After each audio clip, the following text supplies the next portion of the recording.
चलिए स्टार्ट करें।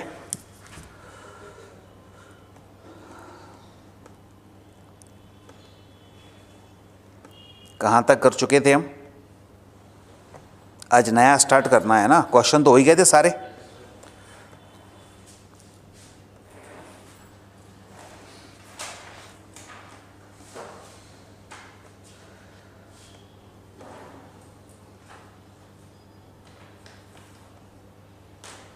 चलिए, नाभिक की संरचना, यहाँ से हम स्टार्ट करेंगे। नाभिक की संरचना।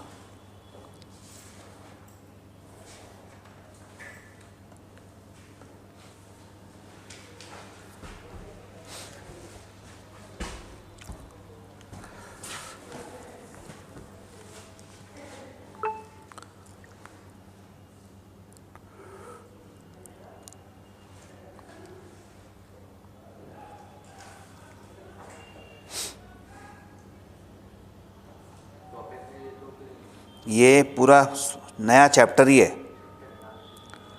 नया चैप्टर ही है।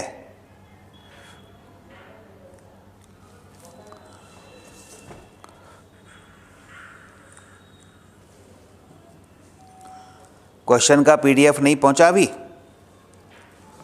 चलो करवाता हूं आज। अभी नहीं आई? हाँ, उसमें क्वेश्चन की शीट है, बस वही मिलेगी। चलिए देखते हैं। नाभिक की संरचना, यहाँ से स्टार्ट कर दो पढ़ना, और इसके भी शॉर्ट नोट्स तो बना ही लेना, वैसे इसके मिल जाएंगे। और उसकी पीडीएफ मैंने भेजी है ना, बुकलेट की पीडीएफ जो स्लाइड तो भेजी है ना उसमें, एटॉमिक स्ट्रक्चर की। हाँ वही है बस, और बाकी की न्यूमेरिकल्स की शीट मिलेगी। बिल्कुल। चलो देख, नाभिक की संरचना, यहाँ से स्टार्ट करें। नया चैप्टर है नाभिक की संरचना। अभी तक जो हम पढ़ रहे थे ना, वो सारा पढ़ रहे थे हम एटॉमिक स्ट्रक्चर के बारे में, मतलब एटम के बारे में। नाभिक के बाहर जो इलेक्ट्रॉन चक्कर लगा रहे हैं, और पूरा जो नाभिक मिल करके फिर जो है इलेक्ट्रॉन चक्कर लगा रहे थे, उन सब की बात कर रहे थे। मतलब परमाणु की बात कर रहे थे, एटम की बात कर रहे थे। अब हम नाभिक की बात करेंगे, मतलब नाभिक किस तरह से बनता है, क्या है क्या नहीं, इन सब को अपने को आज स्टडी करना है। तो आज थ्योरी ज़्यादा होगी, ठीक है, तो उसको समझ लेते हैं, और फिर अगले टर्न पर इसके न्यूमेरिकल्स होंगे। तो देखो, सबसे पहले नाभिक में क्या है कि हाइड्रोजन के अलावा हम ये देखते हैं कि परमाणु के नाभिक में दो प्रकार के कण होते हैं। कौन कौन से? प्रोटॉन और न्यूट्रॉन। क्योंकि अगर हम केवल हाइड्रोजन की बात करेंगे तो हाइड्रोजन में केवल एक प्रोटॉन होता है और एक चारों तरफ उसके इलेक्ट्रॉन चक्कर लगाता है, न्यूट्रॉन उसमें होता नहीं है। लेकिन अगर हम बाकी के अन्य नाभिकों की बात करें तो सभी में दो प्रकार के कण नाभिक के अंदर जरूर होंगे, और वो होंगे प्रोटॉन और न्यूट्रॉन। नाभिक में केवल एक प्रोटॉन होता है, और हाइड्रोजन वाले नाभिक में, ठीक है, हाइड्रोजन के नाभिक में केवल एक प्रोटॉन होता है। फिर नाभिक के अंदर जो प्रोटॉन न्यूट्रॉन है उनके बारे में देखें तो प्रोटॉन क्या है? प्रोटॉन एक मूल कण होता है जिसमें धनात्मक आवेश होता है, जिसका मान कितना होता है? 1.6 × 10⁻⁹ कूलाम। और इसका द्रव्यमान हम क्या लेते हैं? 1.67 × 10⁻27 किलोग्राम, ठीक है। ये हालांकि कई दिनों से अपन पढ़ते भी आ रहे हैं।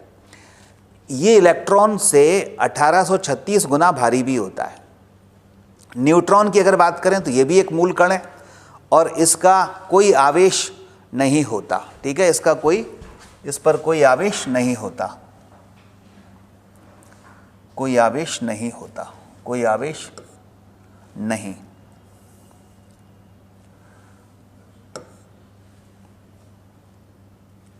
कोई आवेश नहीं होता, ठीक है, उदासीन होता है। द्रव्यमान कितना होता है? 1.67 10⁻675 10⁻⁻27। ये इलेक्ट्रॉन से थोड़ा सा ज़्यादा और भारी है, जैसे ये 1836 गुना भारी था, और न्यूट्रॉन 1840 गुना भारी होता है, 1840 गुना भारी होता है, ठीक है। फिर हम देखें परमाणु संख्या Z, ये क्या होती है? परमाणु संख्या का मतलब क्या है? नाभिक में उपस्थित प्रोटॉनों की संख्या।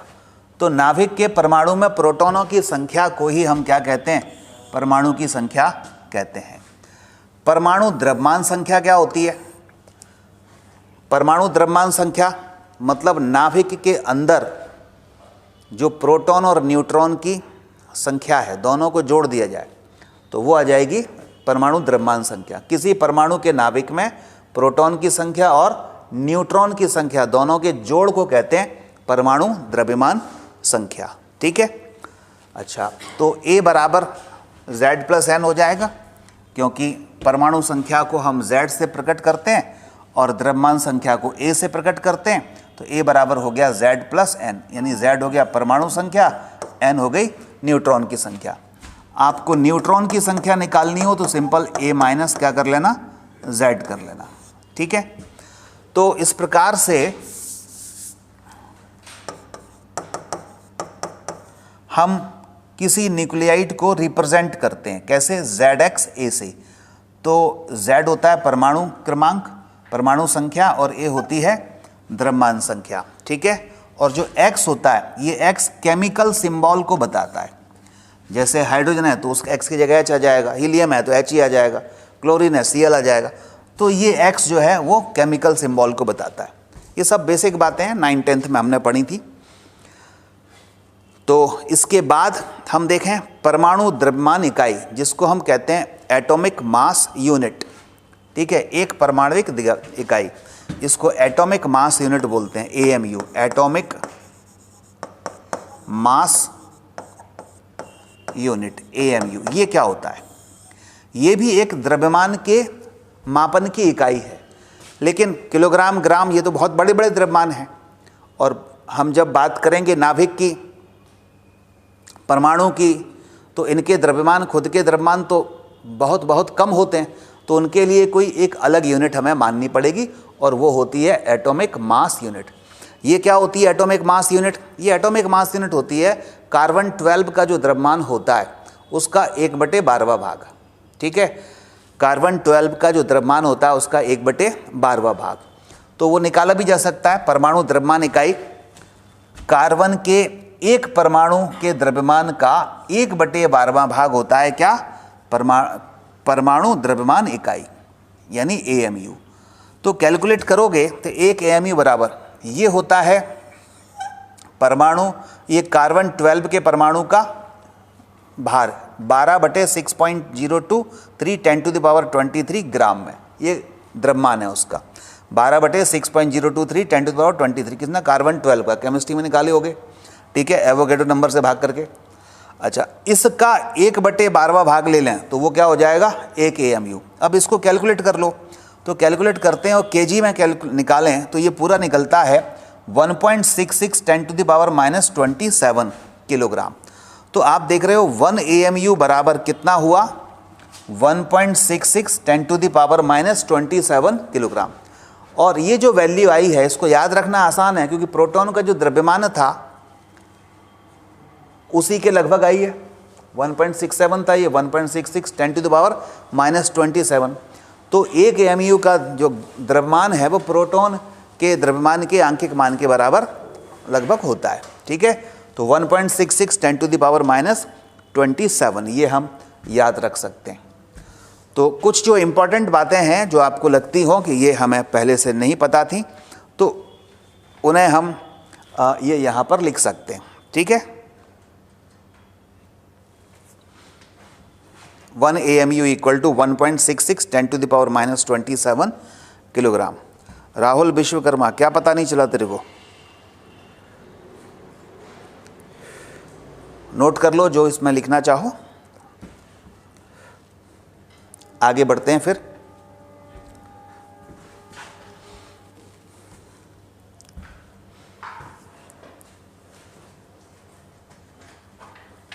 मिटा दें?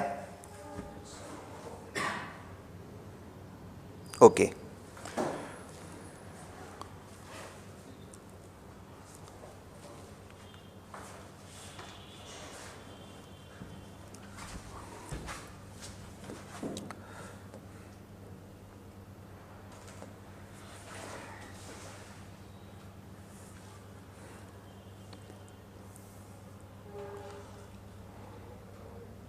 अब देखिए नाभिक का आकार, नाभिक के आकार की बात करो, वैसे नाभिक का कोई शार्प आकार नहीं होता, जैसे एकदम संपूर्ण गोला हो, पूर्ण गोला, ऐसा नहीं है, या कोई बाउंड्री परिभाषित भी नहीं होती, ठीक है।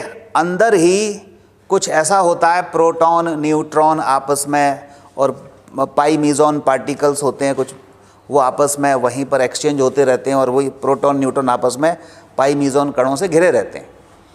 अब घिरे रहते हैं तो उसकी कोई विशेष बाउंड्री नहीं होती कि बस हम ये कहें कि ये गोला है और उस गोले के अंदर ये नाभिक है, ठीक है। तो फिर भी उसको हम कैसे नापेंगे कि ये कितनी त्रिज्या का ये गोला बन रहा है। तो देखा ये जाता है कि इसकी कोई शार्प बाउंड्री तो होती नहीं है, फिर भी त्रिज्या से हम पता कर लेते कि इतनी त्रिज्या है तो इतनी त्रिज्या का गोला हम काल्पनिक रूप से मान लो। लेकिन वो त्रिज्या क्या मानी जाए? त्रिज्या ये मानी जाए घनत्व से। क्या होता है कि जो गोले का या कहें हम नाभिक का घनत्व जब निकालेंगे तो घनत्व जो है वो इसकी द्रव्यमान संख्या पर निर्भर नहीं करेगा, ठीक है। जब घनत्व द्रव्यमान संख्या पर निर्भर नहीं करेगा तो घनत्व भी फिर इसमें क्या होता है, निश्चित नहीं होता। मतलब निश्चित का मतलब हर जगह पर एक समान नहीं होता।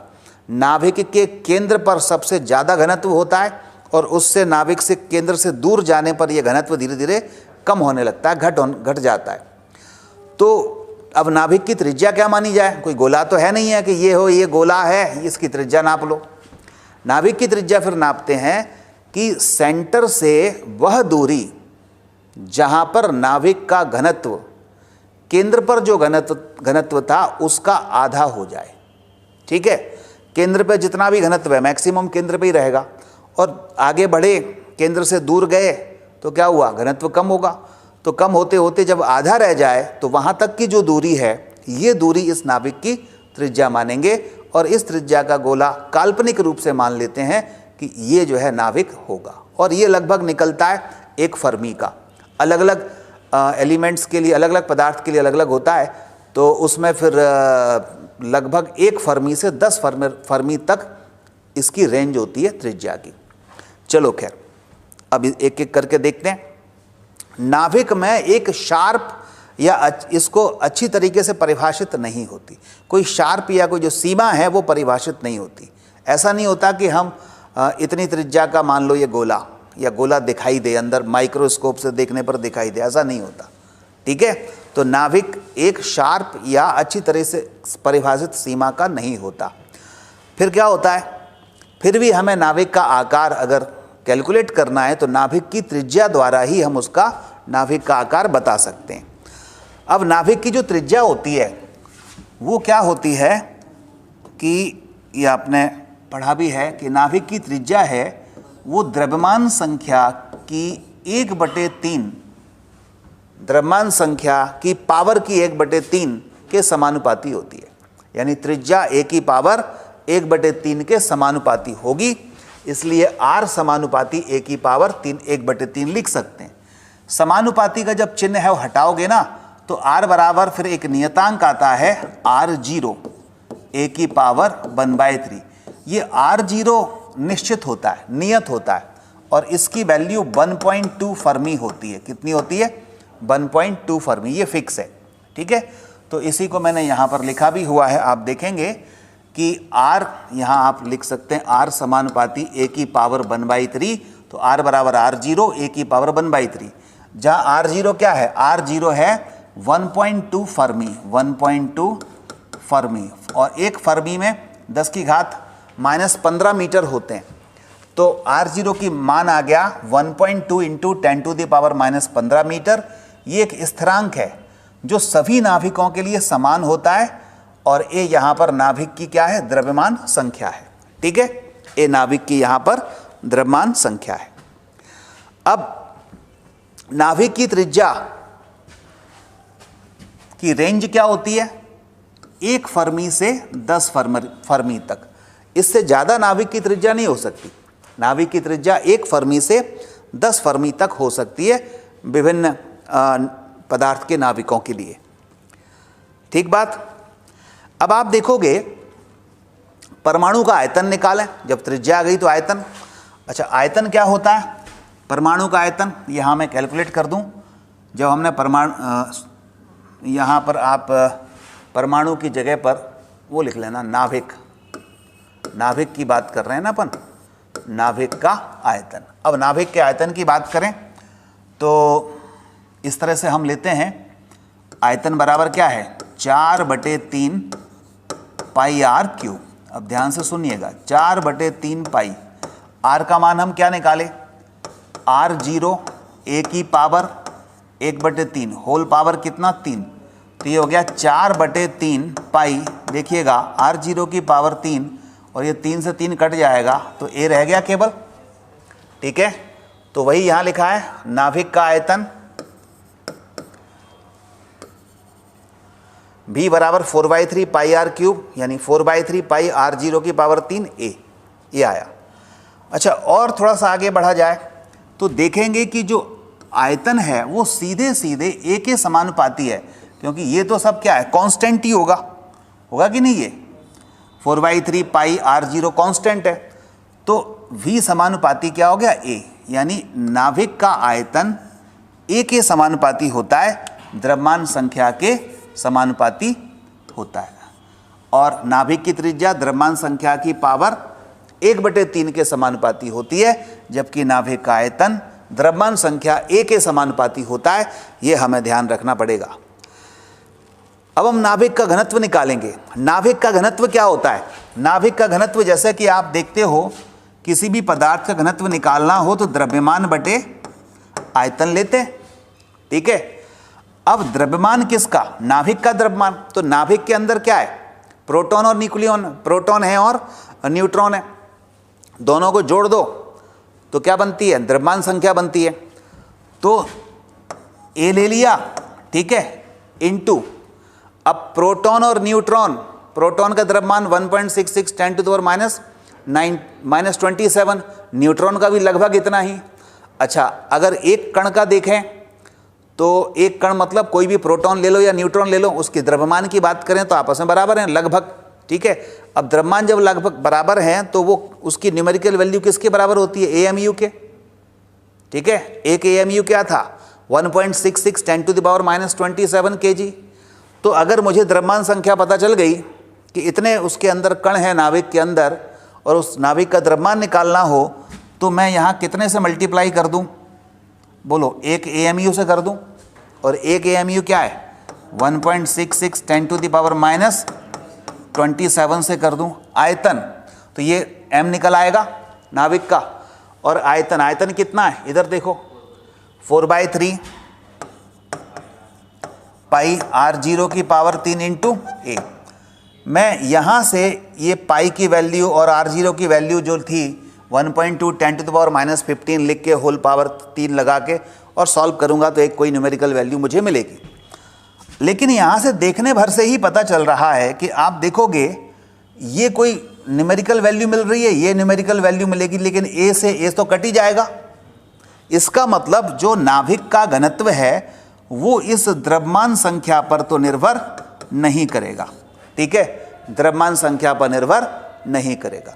इसका मतलब सभी पदार्थ के जो नाभिक होते हैं उनका घनत्व क्या होता है, समान होता है।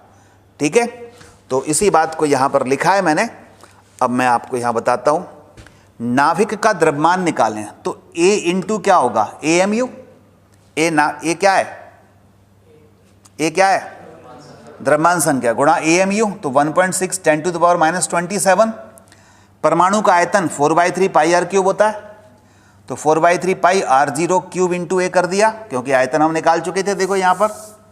ठीक है, अब मैं यहाँ पर r0 और पाई का मान लिखता हूँ, तो 4/3 पाई का मान 22/7, r0 का 1.2 10⁻⁻15 होल पावर 3 इंटू a, और ये मीटर क्यूब आयतन है। इतने को हल कर लो, इतने को हल किया तो ये मेरे पास आया उत्तर में 7.24 10⁻⁻45 a मीटर क्यूब। अब हमें तो निकालना था घनत्व, तो घनत्व बराबर क्या होता है, घनत्व बराबर रो बराबर m/v। m का मान कितना, ये रहा m का मान, v का मान कितना, ये रहा।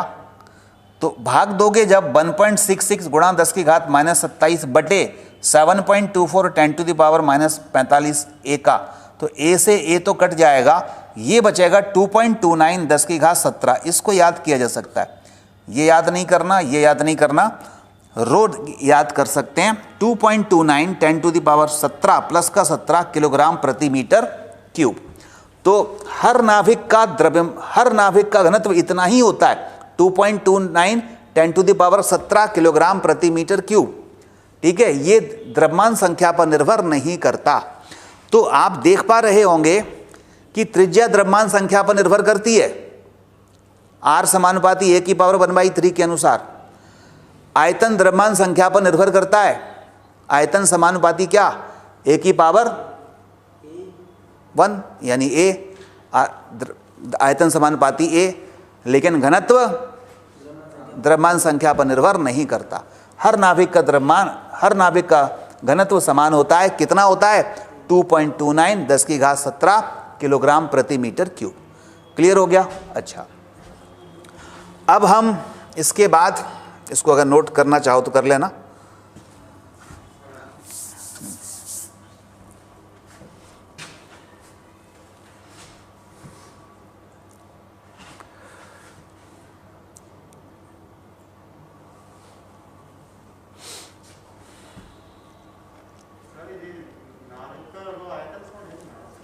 नाभिक का आयतन, ये परमाणु की जगह नाभिक है।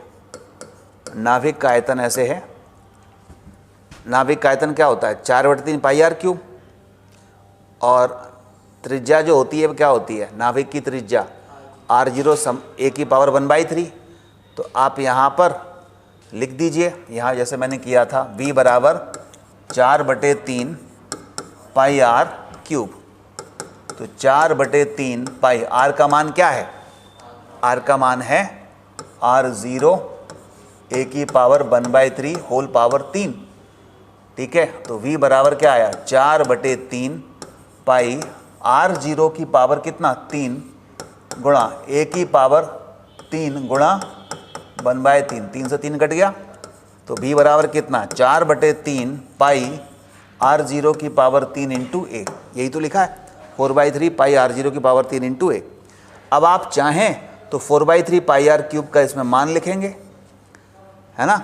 यहाँ लिखा है जैसे पाई का मान 22/7, r0 का मान 1.2 10 टू द पावर -15 उसकी पावर 3।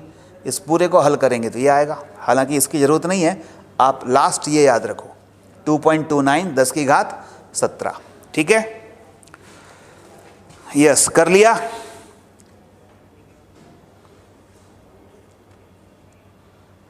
मिटा दूं अब ये। अब कुछ डिस्कशन पॉइंट देखते हैं, क्या हम यहाँ समझे हैं उनका कुछ डिस्कशन करते हैं। ठीक है, एक मिनट।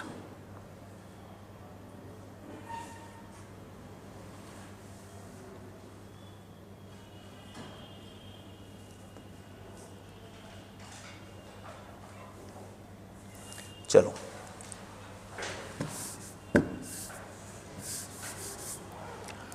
अब देखो कुछ पॉइंट्स हम देखते हैं।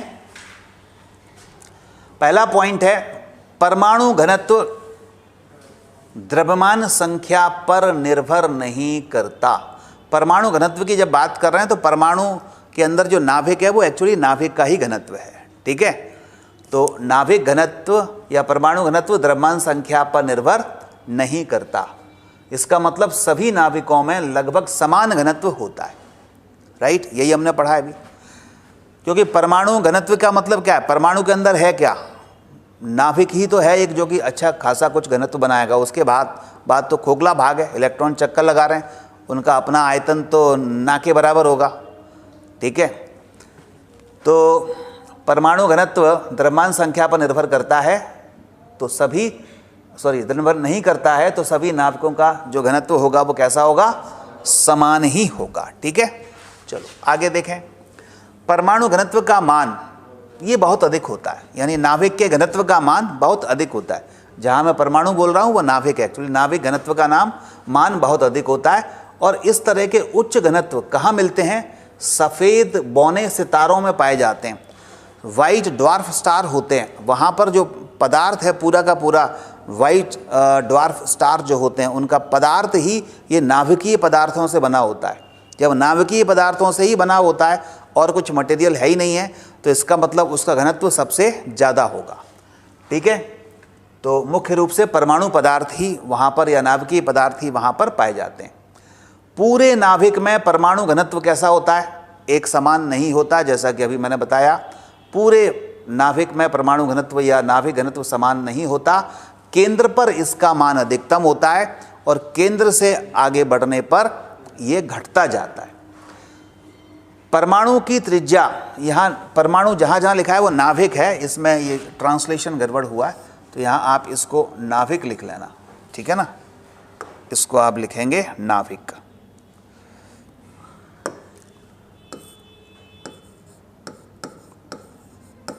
ये नाभिक है, यहाँ भी ये सब नाभिक है।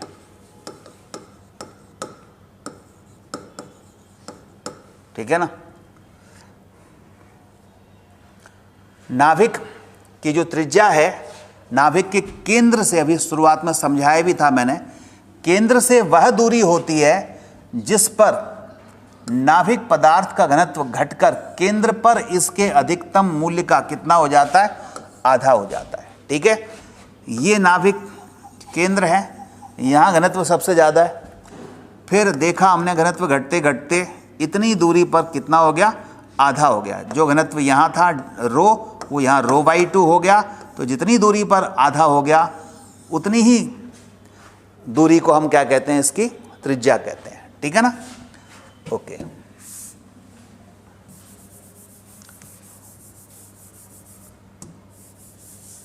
चलो नेक्स्ट, अब हम आगे बढ़ते हैं।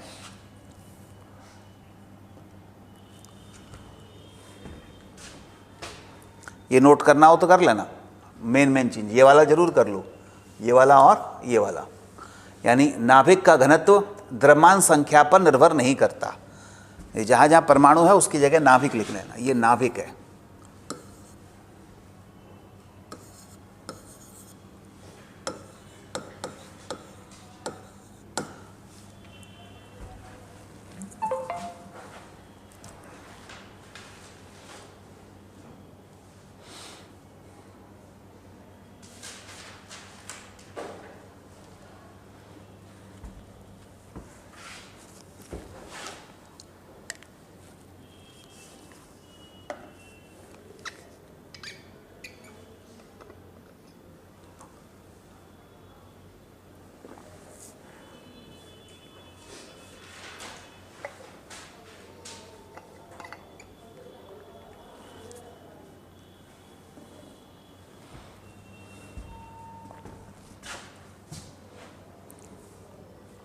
मिटा दूं?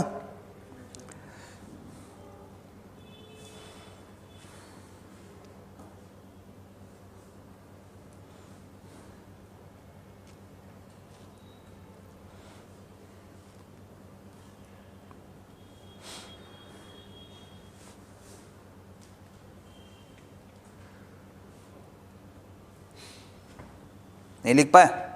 लिखो, जल्दी लिखो।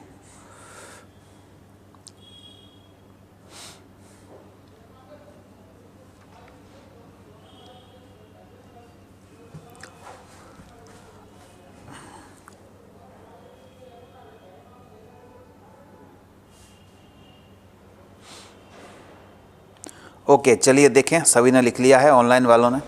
अब आता है द्रव्यमान ऊर्जा संबंध। द्रव्यमान ऊर्जा संबंध क्या है? सभी को पता है E बराबर क्या होता है? mc²। ठीक है, इसी को हम द्रव्यमान ऊर्जा संबंध कहते हैं। आपको यही याद रखना है, E बराबर mc²। ठीक है, लेकिन ये आया कहाँ से, कैसे सॉल्व होता है?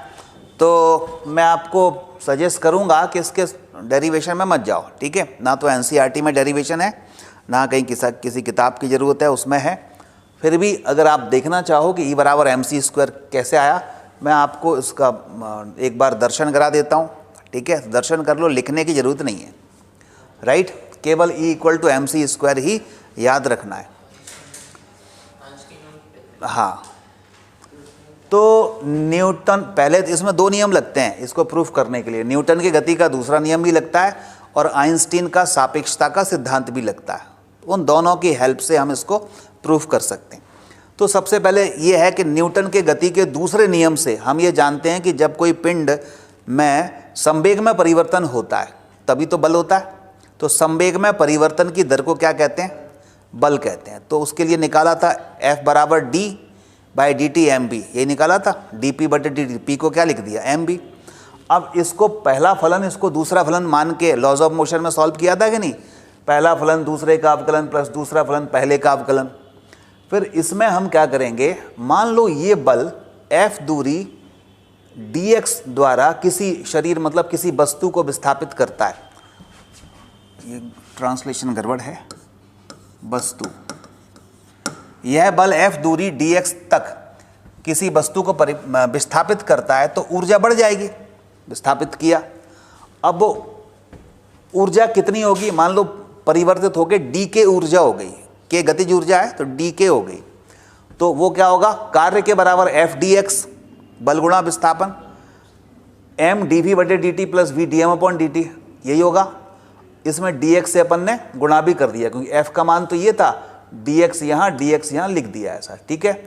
ऐसा करने से dx/dt को इधर खींच लो, dv को इधर ले लो, dx/dt को पहले खींच लो, वो क्या बन जाएगी? वेलोसिटी, ये भी वेलोसिटी वेग बन जाएगा। तो ये dx को आगे लिख लिया, dv v dx/dt dm, ये वेग है, ये भी वेग है। तो आप देखोगे d के बराबर m dx/dt क्या बन गया? वेग v dv प्लस v इंटू वी कितना हो गया? v² dm। ये समीकरण एक बना के छोड़ देते हैं। अब आइंस्टीन का सापेक्षतावादी संबंध देखो। वो ये कहते हैं कि किसी वस्तु का विराम द्रव्यमान अगर m0 है तो जब वो वस्तु बहुत फास्ट गति करती है तो उसका द्रव्यमान बढ़ जाता है। और किस सूत्र से बढ़ा हुआ द्रव्यमान दिया जाता है? वो सूत्र होता है m बराबर m0/1 माइनस v²/c² की पावर 1/2। इसमें v क्या होता है? जिस वेग से हम उस वस्तु को गति करा रहे हैं।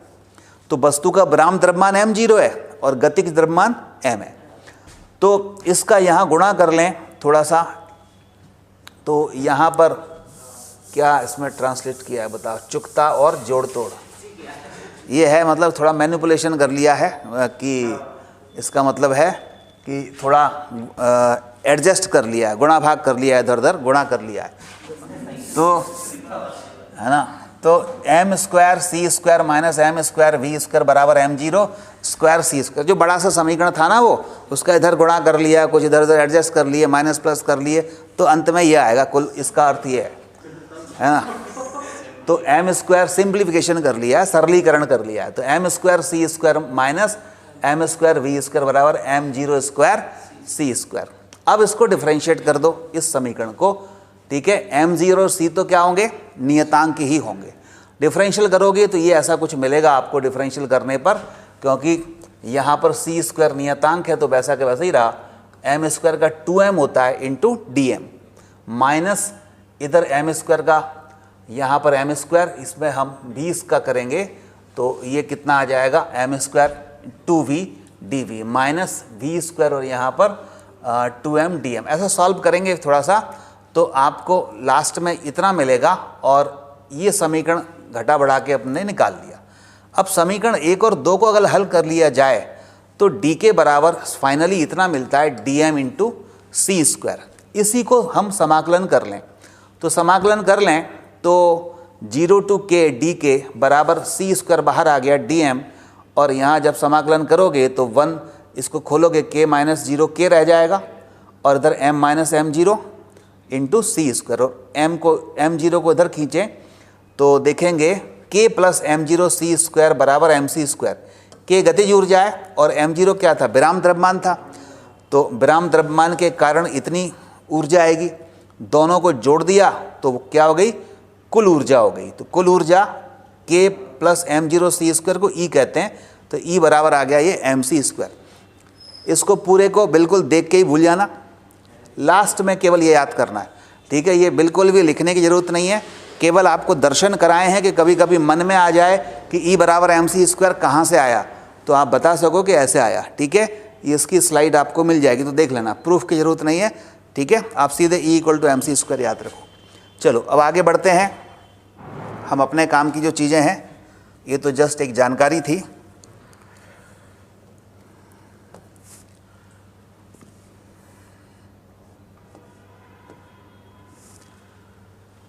न्यूट्रॉन क्या होता है, ठीक है, थोड़ा डिटेल में पढ़ लेते हैं इसके न्यूट्रॉन के बारे में।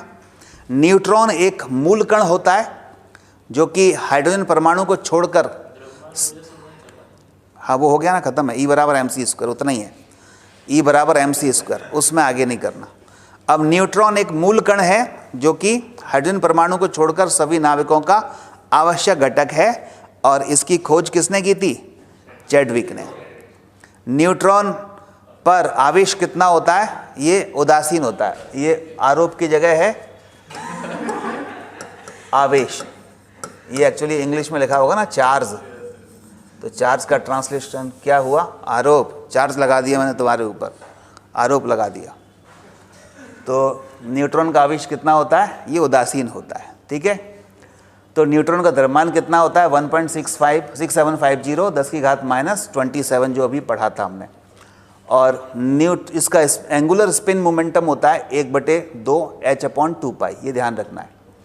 इसकी जो अर्धायु है वो 12 मिनट की होती है। एक बार PMT पहले चलती थी, उसमें पूछ लिया गया था, ठीक है। एक बार PMT जब मैं चलती थी, जिसमें कि अपन MPPMT की बात करते थे, तो उस समय ऐसे क्वेश्चंस आ जाते थे, अब भी आ सकते हैं AIPMT में, क्योंकि बड़े सरल आते हैं। तो 12 मिनट इसकी अर्धायु होती है, ठीक है। भेदन क्षमता इसकी बड़ी उच्च होती है, और 2 प्रकार के न्यूट्रॉन हम मानते हैं। एक तो होता है धीमा न्यूट्रॉन, और दूसरा होता है फास्ट न्यूट्रॉन, जिसको तेज न्यूट्रॉन कहते हैं। और दोनों ही एक नाभिक को भेदने के लिए या कृत्रिम विघटन करने के लिए पूरी तरीके से सक्षम होते हैं, ठीक है। तो 2 प्रकार के न्यूट्रॉन हुए, धीमे न्यूट्रॉन और तीव्र न्यूट्रॉन। अब एक होते हैं थर्मल न्यूट्रॉन, तापीय न्यूट्रॉन जिसको कहते हैं, थर्मल न्यूट्रॉन या तापीय न्यूट्रॉन।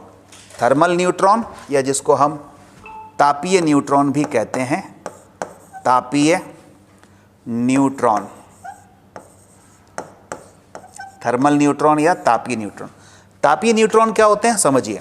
क्या होता है कि जो फास्ट मूविंग न्यूट्रॉन है, तीव्र गतिमान न्यूट्रॉन है, जिनकी गतिज ऊर्जा बहुत अधिक है, उनको अगर हम धीमा करना चाहें तो कुछ मॉडरेटर्स होते हैं, उनके अणुओं से उनको टकराना पड़ता है। मॉडरेटर क्या होते हैं? ग्रेफाइट हो सकता है, भारी जल हो सकता है, ठीक है। तो भारी जल के जो अणु होते हैं, उनका भारी जल जो होता है वो ज़्यादातर लेते हैं, वो अच्छा मॉडरेटर होता है। उसका कारण क्या होता है कि भारी जल जो होता है ना, हैवी वाटर जिसको कहते हैं, उसके अणुओं का आकार और जो न्यूट्रॉन हैं उनका जो साइज़ है लगभग एक जैसा होता है।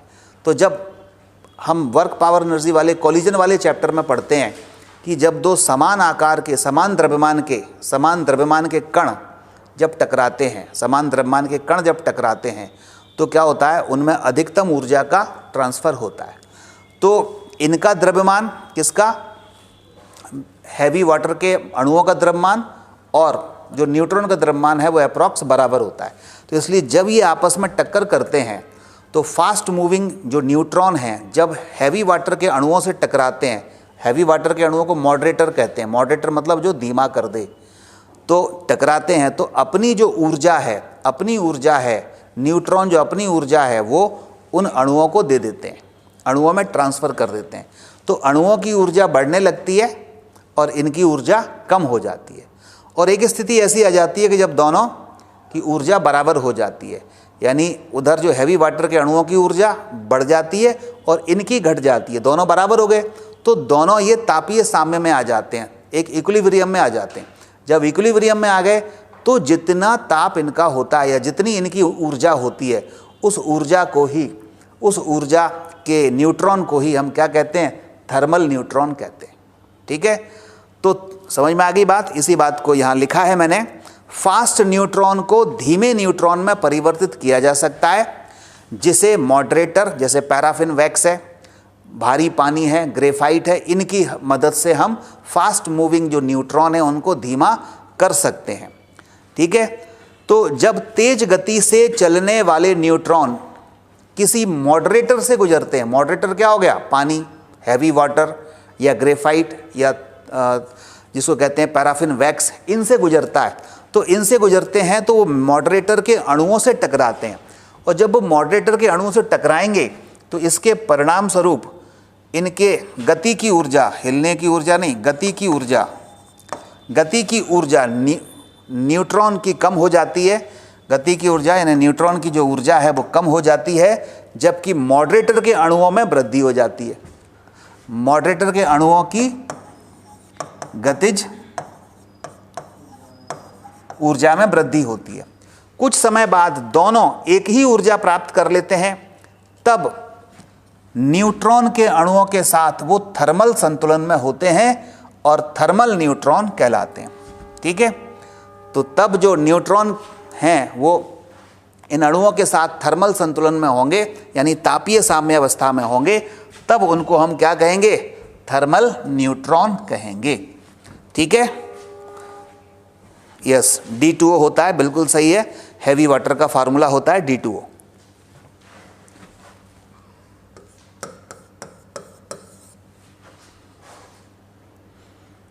तो इसमें जो मुख्य पॉइंट अगर आपको लिखना चाहें तो आप लिख सकते हैं, फिर आगे बढ़ते हैं। आज थ्योरेटिकल चीज़ें ज़्यादा हैं इसमें, अगले टर्म से न्यूमेरिकल्स आएंगे इसके, तो इस थ्योरी को थोड़ा समझेंगे तभी जाकर के आप न्यूमेरिकल्स कर पाएंगे।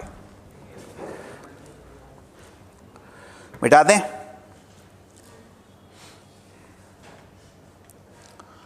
अब थर्मल न्यूट्रॉन की ऊर्जा कितनी होती है, ये होती है 0.025 इलेक्ट्रॉन वोल्ट। ईवी लिखा होगा, उसको इलेक्ट्रॉन वोल्ट लिख लेना।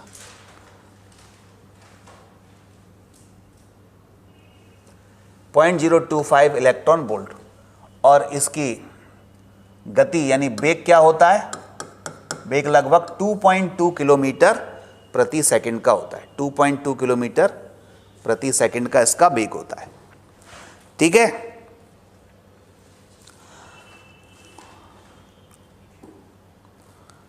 अब जो न्यूक्लियस हैं उनकी भी थोड़ी सी बात कर ली जाए। हालांकि ये सब आपने केमिस्ट्री में पढ़ा है, तो एक बार जस्ट रिवाइज करा रहा हूं मैं। पढ़े ना, आइसोटोप्स क्या होते हैं, आइसोटोन्स क्या होते हैं, वही सब हैं, समस्थानिक, समबारिक। तो न्यूक्लियस, विभिन्न प्रकार के नाभिक को प्रोटॉन की संख्या यानी परमाणु संख्या के आधार पर वर्गीकृत करते हैं, या कुल नाभिकों की जो संख्या होती है, कुल जो नाभिक द्रव्यमान होता है उसकी संख्या होती है, उसके आधार पर इस पे परिभाषित करते हैं। तो इस चैप्टर से कितने क्वेश्चन आएंगे, न्यूक्लियर फिजिक्स से, क्योंकि न्यूक्लियर फिजिक्स में एक तो ये थियोरेटिकल पार्ट है जैसे आज का है, उसके बाद फिर रेडियो एक्टिविटी आती है, वो भी इसी का भाग है। तो रेडियो एक्टिविटी और इन दोनों को मिलकर के एक क्वेश्चन या दो क्वेश्चन का वेटेज है, मिनिमम एक तो आता ही है और मैक्सिमम दो आ सकते हैं। तो सबसे पहले आइसोटोप देखते हैं, जिसको हम समस्थानिक कहते हैं। तो आइसोटोप का मतलब क्या होता है, परमाणु क्रमांक समान होना। ऐसे तत्व जिनके Z समान हो उनको बोलेंगे आइसोटोप या समस्थानिक। लेकिन एक भिन्न भिन्न हो सकते हैं, यानी द्रव्यमान संख्या भिन्न भिन्न हो सकती है। केमिकल प्रॉपर्टी किस पर निर्भर करती है, किसी तत्व की, किसी एलिमेंट की केमिकल प्रॉपर्टी Z पर निर्भर करती है। तो चूंकि Z समान है तो इनके केमिकल प्रॉपर्टी यानी रासायनिक गुण समान होते हैं। तो सभी आइसोटोप्स या समस्थानिकों के रासायनिक गुण जो होते हैं वो समान होते हैं। ठीक है, कुछ उदाहरण हैं, जैसे हाइड्रोजन के समस्थानिक लिए 1H1, 1H2, 1H3, ऑक्सीजन के 8O16, 8O17, 8O18, helium, chlorine और यूरेनियम के कुछ आप देख सकते हैं। दूसरा है आइसोबार, समभारिक जिसको कहते हैं। आइसोबार, उसके नाम से ही पता चल रहा है, भार समान हो, भार मतलब द्रव्यमान संख्या। तो ऐसे तत्व जिनके ए तो समान होते हैं, द्रव्यमान संख्या समान होती है, लेकिन Z अलग अलग होते हैं। तो जब Z अलग अलग होंगे तो उसके रासायनिक गुण भी अलग अलग होंगे, यानी आवर्त सारणी में वो अलग अलग जगह पर प्राप्त होंगे। ठीक है, तो इसलिए इनको हम आइसोबार या समभारिक कहते हैं। कुछ समभारिक ये हो गए 1H3 2H2 हीलियम 3। तो आप देख रहे हैं इनके A समान है लेकिन Z अलग अलग है। ऐसे ही इसमें A समान है 14 और यहाँ 14, ये अलग अलग है। जब ये अलग अलग हो गए, Z अलग अलग हो गए, तो ये पदार्थ अलग अलग होंगे। क्यों? क्योंकि ये एलिमेंट अलग अलग होंगे, क्योंकि इनके रासायनिक गुण भी अलग अलग होंगे। ठीक है, ऐसे ही इधर देखो ये 17 और ये 17 बराबर है, लेकिन पदार्थ अलग अलग है क्योंकि रासायनिक गुण अलग अलग हैं। ये आवर्त सारणी में अलग अलग जगह पर होते हैं। फिर हम देखेंगे आइसोटोन्स। आइसोटोन मतलब न्यूट्रॉन, सम न्यूट्रॉनिक, जिनके ऐसे तत्व जिनमें नाभिक में न्यूट्रॉन समान होते हैं। न्यूट्रॉन मतलब A-Z, तो A-Z अगर समान है तो समान संख्या में न्यूट्रॉन के नाभिक को हम आइसोटोन कहते हैं। उनके उदाहरण कैसे हो गए? उनके लिए Z और A ये अलग अलग हो सकते हैं, लेकिन उनका अंतर जो है A-Z वो समान होना चाहिए। जैसे आप देखोगे यहाँ चूँकि Z अलग अलग हैं तो पदार्थ अलग अलग हैं। 9 - 4 5, 10 - 5 5, तो ये न्यूट्रॉन की संख्या समान है। ऐसे ही 13 में 6 गए 7, ये हो गए 7। ये डिफरेंस भी आप देखोगे 10 का है, यहाँ भी 10 का है, ये 4 का डिफरेंस है। ठीक है ना, यहाँ पर 2 का डिफरेंस है। तो ये आइसोटोन हो गए। एक होता है प्रतिबिंब नाभिक। प्रतिबिंब नाभिक क्या होते हैं? प्रतिबिंब नाभिक वो होते हैं जिनके द्रव्यमान संख्या A कैसी हो? समान हो। नाभिक के समान द्रव्यमान संख्या A। प्रोटॉन संख्या अलग हो सकती है, लेकिन एक का A-Z दूसरे के प्रोटॉन संख्या के बराबर हो। दूसरे का A-Z पहले के प्रोटॉन संख्या के बराबर हो। इसको एक उदाहरण से समझते हैं। जैसे 1H3 और 2He3, आप देख रहे हैं 3 और 3 समान। मैं बोल रहा हूँ द्रव्यमान संख्या कैसी होनी चाहिए? समान। लेकिन Z अलग अलग हो तो पदार्थ अलग अलग होगा। दूसरा, इनका डिफरेंस 3 में से 1 का डिफरेंस, तो यानी A-Z किसके बराबर होना चाहिए? इसके Z के बराबर। तो 3 - 1 2 के बराबर है, और इसका डिफरेंस 3 - 2 किसके बराबर होना चाहिए? ये पहले के Z के बराबर। तो अगर ऐसा होता है तो हम कहते हैं ये प्रतिबिंब नाभिक हैं। ऐसा यहाँ पर भी है। देखो 7 और 7 बराबर, और 7 में से 3 गए 4, तो यहाँ 4 आ रहा है। 7 में से 4 गए 3, तो 3 यहाँ आना चाहिए। यानी एक पदार्थ, एक एलिमेंट का A-Z दूसरे के Z के बराबर हो, और दूसरे का A-Z पहले के Z के बराबर हो, और A और A समान हो, तो हम कहेंगे कि ये प्रतिबिंब नाभिक हैं। ठीक है, मिरर न्यूक्लियस हैं।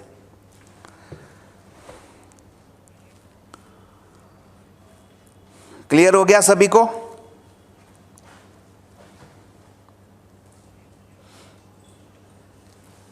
नोट करना चाहें लिख कर सकते हैं।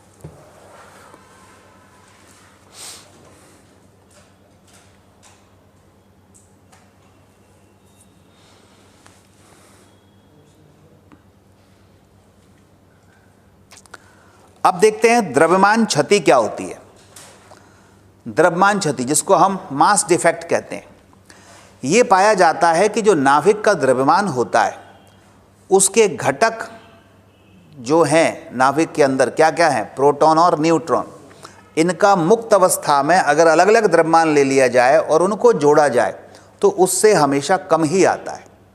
यानी नाभिक का कुल द्रव्यमान नाभिक जिन जिन घटकों से मिलके बना है उनका मुक्त अवस्था में अलग अलग द्रव्यमान करके जोड़ा जाए तो उससे हमेशा कम ही आता है, और इस अंतर को ही हम कहते हैं क्या?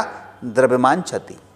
तो वही बात लिखी है, यह पाया जाता है कि एक नाभिक का द्रव्यमान हमेशा मुक्त अवस्था में इसके घटक नाभिक के द्रव्यमान के योग से कम होता है, और द्रव्यमान में इस अंतर को हम द्रव्यमान क्षति कहते हैं। इसको द्रव्यमान क्षति लिख देना, द्रव्य दोष नहीं है, ये द्रव्यमान क्षति कहते हैं। ठीक है, इसलिए यहां पर जो द्रव्यमान क्षति आती है डेल्टा M बराबर, वो कैसे लेंगे?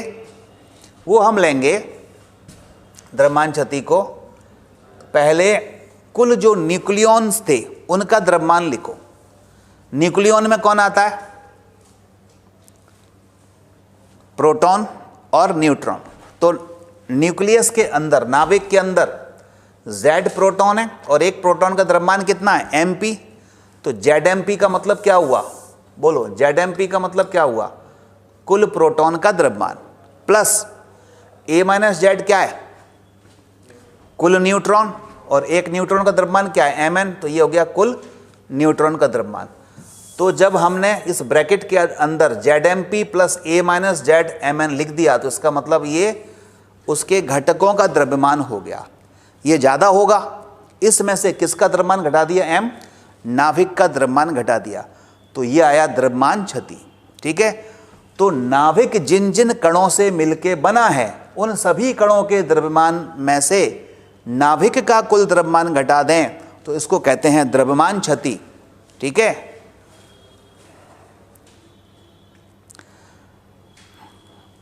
और ये द्रव्यमान क्षति में अगर हम द्रव्यमान संख्या से भाग दे दें, यानी प्रति इकाई द्रव्यमान संख्या जितना द्रव्यमान क्षति होती है उसको कहते हैं संकुलन गुणांक, पैकिंग फ्रैक्शन। तो प्रति नाभिक में द्रव्यमान क्षति को संकुलन गुणांक या पैकिंग फ्रैक्शन कहते हैं, पीएफ कहते हैं। ठीक है, यानी डेल्टा एम में अगर हम ए से भाग कर दें तो एक नया भौतिक राशि बनती है और उसका नाम है पैकिंग फ्रैक्शन, या क्या नाम है? संकुलन गुणांक। ठीक है, फिर बात करेंगे हम बंधन ऊर्जा। बंधन ऊर्जा क्या होती है? बंधन ऊर्जा का मतलब है कि जो नाभिक है वो प्रोटॉन न्यूट्रॉन से मिलकर बना हुआ है। अब अगर इस नाभिक को तोड़ दिया जाए बहुत अधिक ऊर्जा से, और इसको तोड़ करके अगर हम इनके जो पदार्थ, इसके अंदर जो कण थे उनको अनंत दूरी पर ले जाके रख दें, यानी जहाँ से जो पहले आए थे वहीं पर पहुँचा दें, तो ऐसा करने के लिए आवश्यक ऊर्जा जो होगी वो नाभिक की क्या होगी? बंधन ऊर्जा। यानी नाभिक जिन कणों से मिलके बना हुआ है उन कणों को हम उस नाभिक को ब्रेक करके उन कणों को अनंत दूरी पर विस्थापित कर दें तो हमें जितनी ऊर्जा की आवश्यकता होगी उसको क्या कहेंगे? बंधन ऊर्जा कहेंगे। यानी यह एक नाभिक को अपने घटक भागों में तोड़ने और उन्हें एक दूसरे से अनंत दूरी पर रखने के लिए आवश्यक ऊर्जा के बराबर होती है। ठीक है, तो यह एक नाभिक को अपने घटक भागों में तोड़ने और उन्हें एक दूसरे से अनंत दूरी तक विस्थापित करने या रखने के लिए आवश्यक ऊर्जा के ही बराबर होगी। बाइंडिंग एनर्जी पर कैसे निकालोगे? जो द्रव्यमान क्षति होती है डेल्टा एम, उसमें हम सी स्क्वायर से गुणा कर दें तो बाइंडिंग एनर्जी बराबर, यानी बंधन ऊर्जा आ गई डेल्टा एम सी स्क्वायर, द्रव्यमान क्षति गुणा सी स्क्वायर। ठीक है, और एक्चुअली नाभिक को बनाने में कुछ ऊर्जा खर्च हो जाती है, इसीलिए यहाँ पर द्रव्यमान क्षति आती है। हम बहुत सारे जो कण हैं उनकी भी तो ऊर्जाएं थी ना, उनको लेके आए और नाभिक बना लिया। नाभिक बना लिया तो देखा नाभिक का द्रव्यमान तो कम हो गया उन कणों की अपेक्षा, तो वो द्रव्यमान कहाँ चला गया? वो द्रव्यमान एक्चुअली उसको बनाने में खर्च हो गया। बनाने में भी तो ऊर्जा लगेगी तो ऊर्जा कहाँ से आई? पदार्थ को ऊर्जा में बदला जा सकता है E बराबर mc स्क्वायर से। तो वो जो पदार्थ था उसका द्रव्यमान था, द्रव्यमान को ऊर्जा में बदला जा सकता है, तो जो ऊर्जा थी या द्रव्यमान था वो किस में खर्च हो गया? उसको बनाने में। तो इसको नोट कर लो।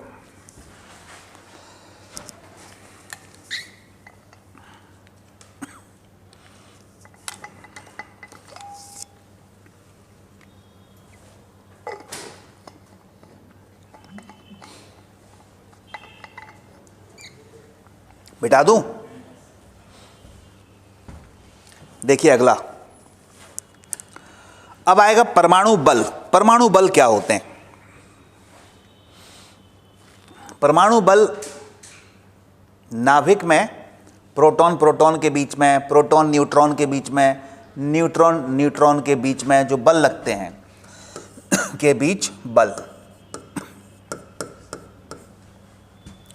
इन बलों को हम एक मीजोन थ्योरी होती है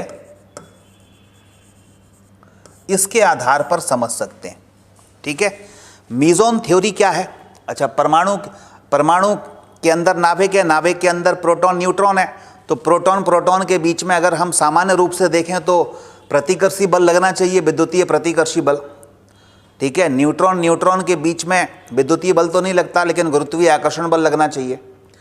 लेकिन फिर भी वो नाभिक के अंदर जब होते हैं तो एक स्ट्रॉन्ग न्यूक्लियर फोर्स, एक शक्तिशाली नाभिकीय बल से बंधे रहते हैं। तो वो क्यों बंधे रहते हैं, कौन सा बल, कौन सा कारण उनके लिए जिम्मेवार होता है?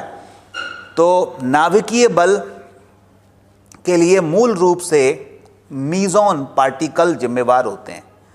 अब ये मीजोन 3 तरह के होते हैं। एक तो होता है पॉजिटिव मीजोन, नेगेटिव मीजोन और न्यूट्रल मीजोन। धनात्मक, जिसको पाई से प्रकट करते हैं, पाई प्लस, पाई नेगेटिव और पाई जीरो। ठीक है, पाई प्लस और पाई नेगेटिव जो होता है, धनात्मक मीजोन और ऋणात्मक मीजोन कण जो होते हैं वो इलेक्ट्रॉन से 273 गुने हैवी होते हैं, द्रव्यमान इनका इतना गुना ज़्यादा होता है। पाई जीरो का जो द्रव्यमान है, जो न्यूट्रॉन मीजोन है उसका, न्यूट्रल मीजोन है उसका द्रव्यमान 264 गुना ज़्यादा होता है इलेक्ट्रॉन की अपेक्षा। यानी पाई जीरो न्यूट्रल जो मीजोन है उसका द्रव्यमान इलेक्ट्रॉन से ज़्यादा होता है, और ये जो न्यूट्रल है वो इन दोनों से भी ज़्यादा होते हैं।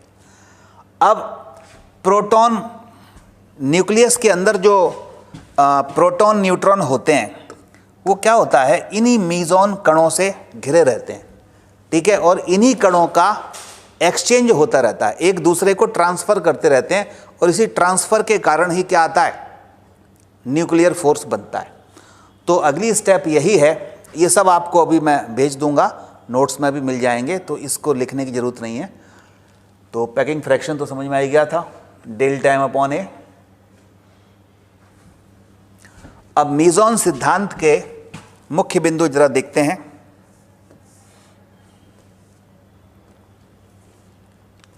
जैसे एक नाभिक और दूसरे के बीच, एक नाभिक में जो प्रोटॉन हैं और न्यूट्रॉन हैं,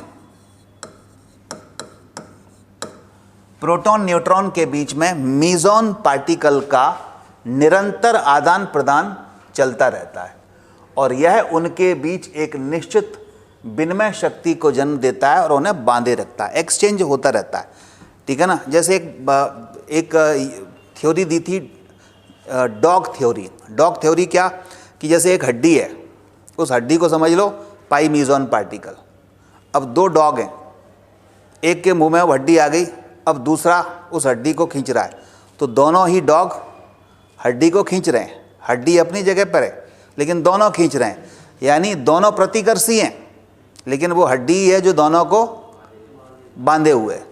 तो ऐसे ही यहाँ पर नाभिक में जो प्रोटॉन और न्यूट्रॉन होते हैं उनके बीच में जो एक्सचेंज किसका होता है, यही पाई मीजोन का। तो पाई मीजोन ही है जो इनको बांधे रखता है, बाकी होना वो प्रतिकर्षित चाहते हैं।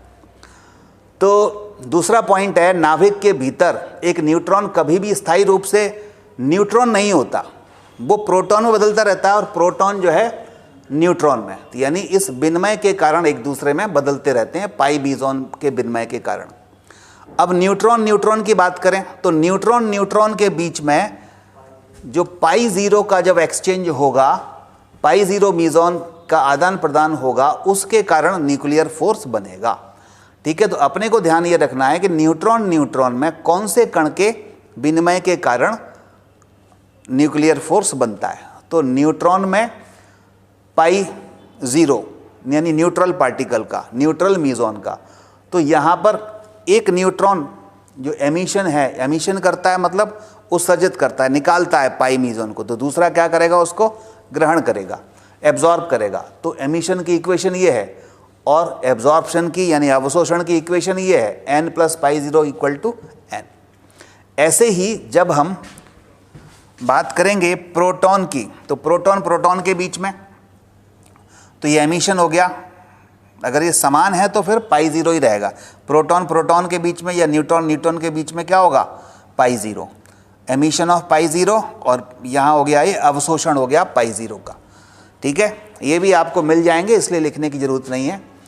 अब अगर देखें, ये प्रोटॉन प्रोटॉन के बीच की बात चल रही थी, प्रोटॉन प्रोटॉन के बीच में जो नाभिकीय बल है वो भी पाई ज़ीरो जो मीज़ोन है उसके एक्सचेंज के कारण होता है, और न्यूट्रॉन न्यूट्रॉन के बीच में भी बल पाई ज़ीरो के एक्सचेंज के कारण होता है। अब आ जाओ न्यूट्रॉन प्रोटॉन। न्यूट्रॉन प्रोटॉन में पाई प्लस और पाई नेगेटिव दोनों का आदान प्रदान होता है।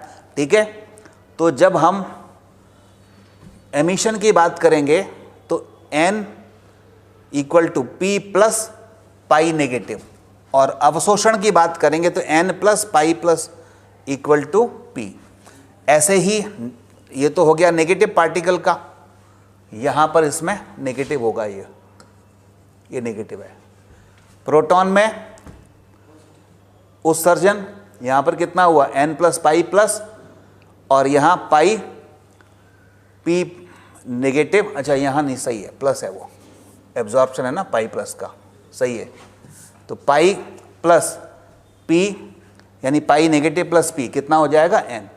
तो आपको इन सब में कंफ्यूज नहीं होना, आपको तो केवल ये देखना है कि पाई नेगेटिव और पाई प्लस इन दोनों के ही एक्सचेंज के कारण N और P यानी न्यूट्रॉन और प्रोटॉन के बीच में नाभिकीय बल लगता है। ठीक है, तो इस टॉपिक में बहुत ज़्यादा आपको डिटेल में नहीं जाना, अदरवाइज़ आप इसी में बहुत ज़्यादा डिटेल में चले गए तो इसी को 10 दिन 20 दिन अपन पढ़ सकते हैं, है ना।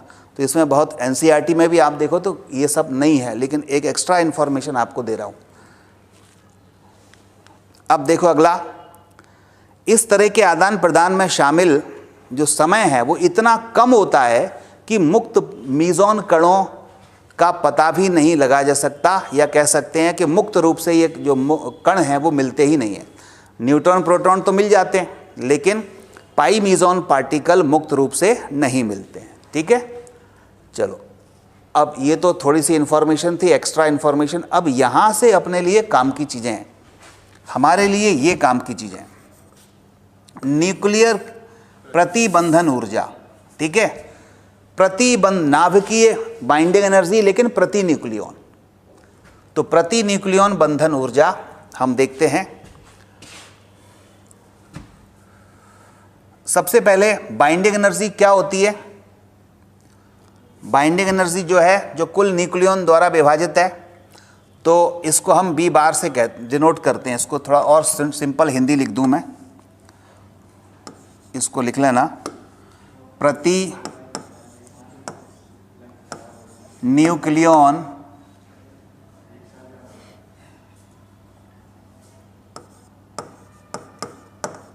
बंधन ऊर्जा, बाइंडिंग एनर्जी पर न्यूक्लियॉन। ठीक है, तो बाइंडिंग एनर्जी हो गई ये, और इसमें अगर हम न्यूक्लियॉन की संख्या से भाग दे दें, द्रव्यमान संख्या से भाग दे दें, तो इसी को कहेंगे प्रति न्यूक्लियॉन बंधन ऊर्जा, और इसको डिनोट करते हैं बी बार से। तो बी बार बराबर क्या आ जाएगा, बाइंडिंग एनर्जी पर न्यूक्लियॉन, या इसको हम बाइंडिंग एनर्जी क्या बोल रहे थे, डेल्टा एम सी स्क्वायर बटे ए। तो ये सूत्र हुआ डेल्टा एम सी स्क्वायर बटे ए। इसको आप नोट कर लें, यहाँ से नोट कर लें, इसकी ज़रूरत नहीं है।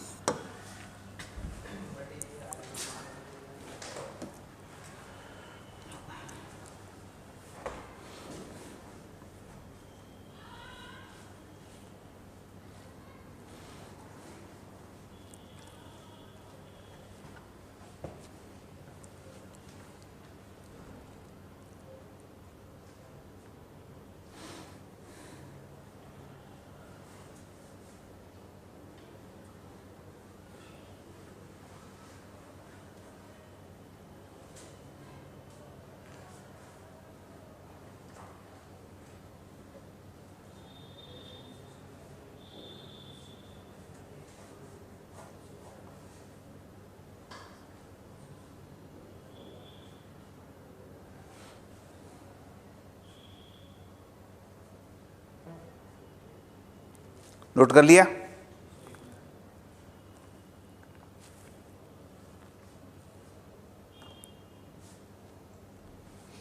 अगला है, इतना नोट कर लो, पूरा नहीं, केवल यहां तक।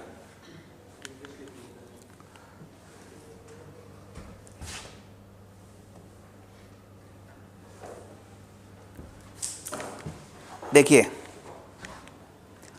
अब एक बाइंडिंग एनर्जी कर्व हम देखेंगे। बाइंडिंग एनर्जी कर्व, बंधन ऊर्जा वक्र, इसको थोड़ा ध्यान से समझिएगा। इस पर आधारित थ्योरेटिकल क्वेश्चन भी बनते हैं और न्यूमेरिकल भी बनेंगे। तो हम इधर एक्स अक्ष पर द्रव्यमान संख्या ले लें और वाई अक्ष पर प्रति न्यूक्लियन बंधन ऊर्जा ले लें और फिर कुछ एलिमेंट्स देखें इसमें। तो सबसे पहले हमने ये द्रव्यमान संख्या ले ली, 0, 20, 40, 60, 80, 100, 120, 140, 160, 180, 200, 220, 240, ये मास नंबर है। और वाई अक्ष पर ले लेते हैं average binding energy per nucleon mega electron volt में, यानी प्रति न्यूक्लियन औसत बंधन ऊर्जा। ठीक है। अब इसमें देखा गया है कि जो हल्के नाभिक होते हैं, जैसे हाइड्रोजन है, उसके समस्थानिक हैं कुछ 1H1, 1H2, 1H3, तो जितने हल्के नाभिक हैं उनकी एवरेज बंधन ऊर्जा प्रति न्यूक्लियन बहुत कम होती है। ठीक है। और जैसे जैसे इनका द्रव्यमान संख्या बढ़ती है तो बंधन ऊर्जा प्रति न्यूक्लियन भी बढ़ती जाती है। परमाणु, देखिए इसमें बहुत सारे फैक्टर हैं, कईयों की ज़्यादा हो जाती है, कईयों की फिर कम होती है। वही तो अपने को समझना है कि किन की ज़्यादा किन की कम, है ना। जैसे अब यूरेनियम है, यूरेनियम की आयरन से भी कम होती है, कि आयरन का तो यहाँ 56 इधर आएगा और यूरेनियम 230 है तो यहाँ कहीं आएगा, तो इसकी ज़्यादा हो जाती है आयरन की और इसकी कम होती है। तो प्रति न्यूक्लियन बंधन ऊर्जा जिसकी ज़्यादा होगी वो उतना ही स्थायित्व को ग्रहण करता है। तो सबसे ज़्यादा आयरन की ही होती है, आयरन 56 की होती है, आयरन 56 की सबसे ज़्यादा है, तो वो मोस्ट स्टेबल है, स्थायी नाभिक है। ठीक है। और उसके आसपास के भी 40 से 120 तक के भी वो स्थायित्व ही होते हैं। लेकिन 120 के बाद जाएं या 40 के पहले आएं तो फिर ये अस्थायी है।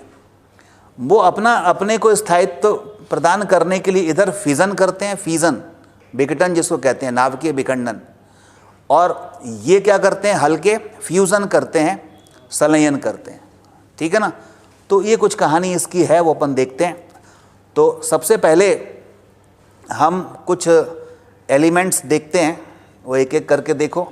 जैसे यहाँ पर ये 1H1 आया, ये यहाँ हमने लिया है क्योंकि इसकी प्रति न्यूक्लियन बंधन ऊर्जा बहुत कम होती है। फिर 1H2, इसकी थोड़ी सी बढ़ गई लेकिन अभी भी बहुत कम ही है, 1 के आसपास ही है। He3 2 के आसपास पहुंच गई। ठीक है। फिर H3 ये 3 के आसपास पहुंच गई। यहाँ पर और देखोगे तो यहाँ हीलियम 4 ये 7 के आसपास अचानक एकदम बढ़ के इतनी हो गई। फिर लिथियम 6 की यहाँ पर हो गई, कम हो गई। ठीक है। Li7 ये लगभग बराबर ही है, थोड़ी सी ज़्यादा होती है इसकी, लिथियम 7 की। ठीक है। Be9 की 6 से ज़्यादा हो गई, Be11 की 7 के आसपास हो गई। नहीं याद नहीं करना, अब सुनते जाओ केवल अभी। ठीक है। इसके बाद और अब देखोगे N14 की 8 और 7 के बीच में हो गई।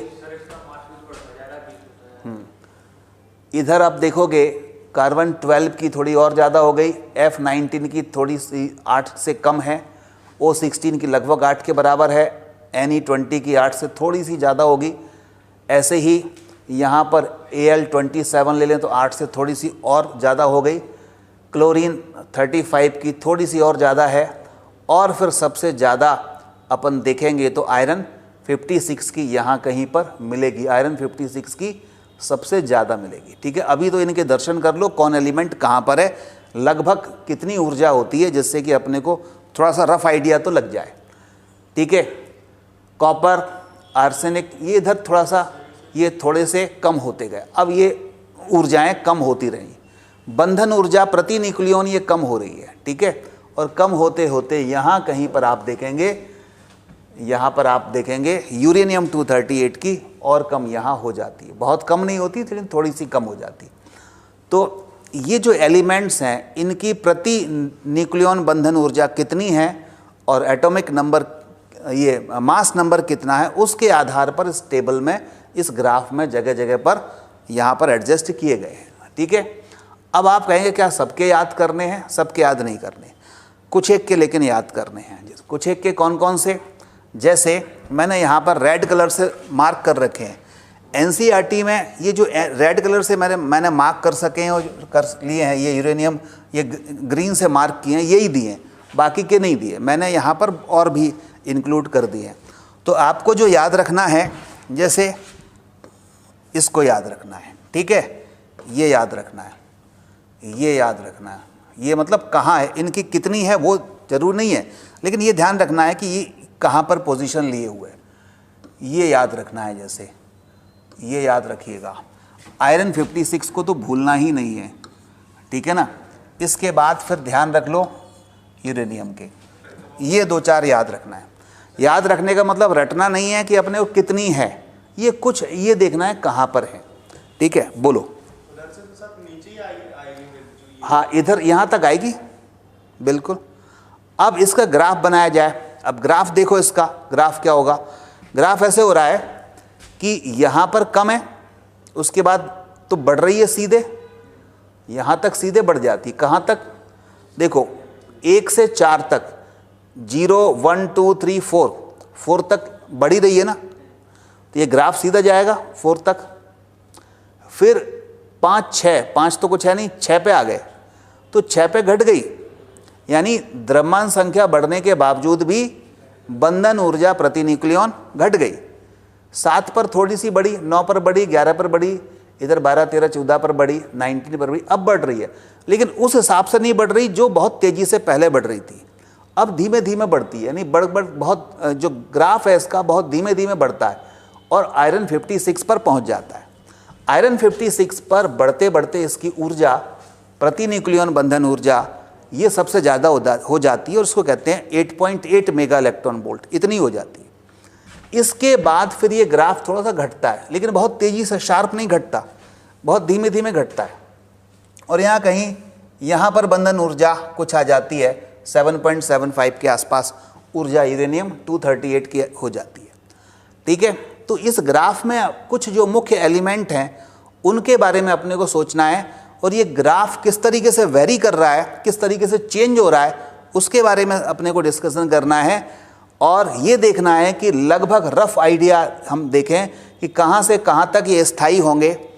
ठीक है, कौन कौन से एलिमेंट्स हैं जो किस रेंज में आ रहे हैं, वो स्थायी एलिमेंट हो रहे हैं। उसके बाद जो है रेडियो एक्टिव होंगे या उसके पहले क्या होगा, और स्थायित्व को ग्रहण करने के लिए, स्थायित्व को प्राप्त करने के लिए किस साइड में विखंडन होगा, किस साइड में संलयन होगा, ये सब बातें अपने को एक एक करके देखनी। तो पहले ग्राफ बना लेते हैं। तो देखो ये ग्राफ जा रहा है इस तरह से, तो ये ग्राफ क्या शो कर रहा है, पहले 1 से 7 तक सीधा कंटिन्यूस बढ़ गया, शार्प बढ़ गया, फिर एकदम घट गया, फिर बढ़ा, फिर ऐसे ऐसे तिरछा ऐसा कुछ हुआ, फिर मैक्सिमम पर आ गया, फिर धीरे धीरे घट गया। ठीक है, अब एक एक करके यहाँ देखा हमने कि ये आयरन 56 पर, आयरन 56 की ऊर्जा सबसे ज़्यादा होती है 8.8 मेगा इलेक्ट्रॉन वोल्ट के आसपास। ये जो रीजन है यहाँ पर, ये जो क्षेत्र दिख रहा है, इस क्षेत्र में जितने एलिमेंट होंगे वो एलिमेंट मैक्सिमम स्टेबिलिटी को रखेंगे, यानी ये रीजन है कैसा, मैक्सिमम स्टेबिलिटी का क्षेत्र है, अधिकतम स्थायित्व का क्षेत्र है। ठीक है, इस साइड में क्या होता है, फीजन, फीजन मतलब विखंडन, और इस साइड में क्या होगा, हल्के नाभिकों को जोड़ के हम एक नया नाभिक बनाते हैं तो उसको संलयन कहते हैं, तो वो होगा फ्यूज़न। यहाँ संलयन यानी फ्यूज़न, और इधर क्या होगा, विखंडन। रेडियो एक्टिविटी में अपन आगे पढ़ेंगे भी इसमें संलयन और इसके फ्यूज़न के बारे में बहुत, और फ्यूज़न के बारे में डिटेल में। अब कुछ स्पेशल फीचर इस ग्राफ के देखें। पहला, binding energy per nucleon of very light nuclides such as 1s2 is very small. मतलब जो हल्के नाभिक हैं जैसे 1h1 है, 1h2 है, इनकी ऊर्जा, बाइंडिंग एनर्जी प्रति न्यूक्लियन ऊर्जा भी बहुत बहुत कम ही होती है। ठीक है, दूसरा क्या है, initially there is a rapid rise in the value of binding energy per nucleon, प्रति न्यूक्लियन बंधन ऊर्जा प्रारंभ में बहुत तेजी से बढ़ती है। देखो 0 से 4 में ही कहाँ पहुँच गई, 7 के आसपास से ज़्यादा पहुँच गई। उसके बाद फिर घटी और फिर धीमे धीमे बढ़ रही है। फिर क्या होता है अगला, बिटवीन मास नंबर 4 एंड 20, 4 तक तो बहुत तेज़ी से बढ़ी थी, लेकिन अगर ध्यान से देखोगे 4 से और 20 के बीच में, 4 और 20 के बीच में ये इस तरह से ये कोई नॉक टाइप की ऐसी मिल रही है, ये कुछ पीक मिल रहे हैं, शीर्ष मिल रहे हैं यहाँ। तो इन पीक का मतलब है कि यहाँ इनके आसपास जो पड़ोसी एलिमेंट होंगे उनकी ऊर्जा इससे तो कम ही होगी। ऊर्जा का मतलब है प्रति इकाई या प्रति न्यूक्लियन बंधन ऊर्जा, ठीक है। तो वही बात लिखा है, between mass number 4 and 20 the curve shows cyclic recurrence. Cyclic recurrence का मतलब इस तरह से, ठीक है। और करस्पॉन्डिंग टू 2He4, देखो 2He4 पर एक पीक मिल रहा है, उसके बाद इसमें और भी होंगे, वो बनाए नहीं हैं। तो Be8 पर, कार्बन 12 पर एक यहाँ पर कहीं पीक मिलेगा आपको, ये कार्बन 12 पर पीक मिला, ऐसे यहाँ आ गया था, ठीक है। ऐसी 16 पर O16 ये रहा, यहाँ पर भी ऐसा है। थोड़ा सा माइक्रोस्कोप से बड़ा करके देखोगे तो इसी टाइप का ऐसा कुछ मिलेगा, ठीक है ना। तो यहाँ पर जो पीक मिल रहे हैं, ये शीर्ष मिल रहे हैं, ये शीर्ष पर जो एलिमेंट हैं वो क्या शो कर रहे हैं कि वहाँ पर जो बंधन ऊर्जा प्रति इकाई न्यूक्लियन है, उनकी बंधन ऊर्जा आसपास के जो अड़ोसी पड़ोसी एलिमेंट हैं उनसे तो ज़्यादा ही है, ठीक है। अब अगला देखो, चौथा पॉइंट, अगर मैं 20 के बाद बात करूं, यानी A का मान 20 से ज़्यादा है, तो क्या होगा बताओ। A की वैल्यू 20 से ज़्यादा है तो there is a gradual increase. 20 से ज़्यादा के बाद फिर ये धीमे धीमे ऊर्जा प्रति इकाई बंधन ऊर्जा बढ़ रही है, बहुत धीमे धीमे बढ़ रही है। तो वही लिखा है, there is a gradual increase in binding energy per nucleon. 20 के बाद बहुत धीमे धीमे बढ़ती है, 1 से 4 के बीच में बहुत तेज़ी से बढ़ती है, ठीक है। 4 से 20 के बीच में वो ऐसे रिकरेंस आते हैं, और फिर 20 से के बाद फिर धीमे धीमे ऊर्जा बढ़ती है।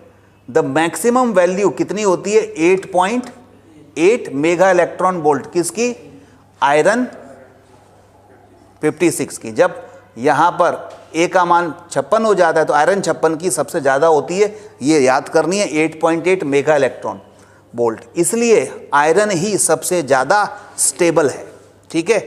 आयरन 56 ही ये मोस्ट स्टेबल है।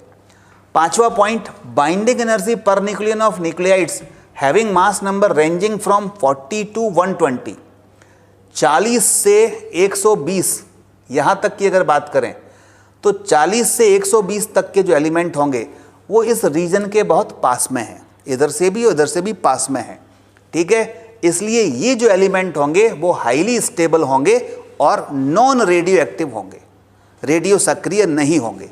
कहाँ से कहाँ तक, 40 से 120 तक। तो ये थियोरेटिकल क्वेश्चन आ जाता है कि कहाँ से कहाँ तक के जो एलिमेंट हैं वो रेडियो एक्टिव नहीं होंगे, तो 40 से 120 तक के रेडियो एक्टिव नहीं होंगे, ठीक है।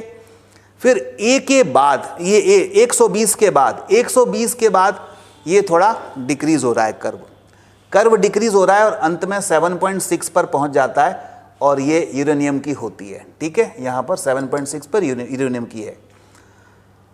A बराबर 128 के बाद 128 के बाद the value shows a rapid decrease, इसमें फिर बहुत तेजी से चेंज आ रहा है, ठीक है। तो इसको ट्रांस यूरेनियम की बात करते हैं यहाँ पर, और वो बहुत अनस्टेबल होता है और ये यूरेनियम क्या होता है, रेडियो एक्टिव होता है। आठवां point, dropping of the curve at high mass number, उच्च द्रव्यमान संख्या पर इस कर्व का घटना ये बताता है कि ये न्यूक्लियस बहुत टाइटली बाउंड है, न्यूक्लियस टाइटली बाउंड है। जब न्यूक्लियस टाइटली बाउंड है तो यहाँ पर हमें विखंडन करना पड़ेगा और विखंडन के बाद क्या होगा, वो स्थायित्व को प्राप्त करेगा, ठीक है। और हल्के नाभिक में यानी कम मास नंबर में, कम द्रव्यमान संख्या में इस ग्राफ का घटना ये क्या बताता है कि ये बहुत ही कमजोर रूप से बंधा हुआ है नाभिक, और इसमें फिर दो नाभिकों का हमें संलयन करना पड़ेगा, ठीक है। तो नवा पॉइंट यही है, dropping the curve at low mass number, यानी कम द्रव्यमान संख्या पर इस ग्राफ का घटना क्या प्रदर्शित करता है कि ये स्थायित्व को प्राप्त करने के लिए फ्यूजन करेंगे। फ्यूजन का मतलब संलयन करेंगे, ठीक है। तो ये 9 पॉइंट हैं। अब ये 9 पॉइंट को मैंने हिंदी में ट्रांसलेट भी किया है, तो हम ट्रांसलेशन इनका देख लेते हैं, एक फिर से रिवाइज हो जाएगा।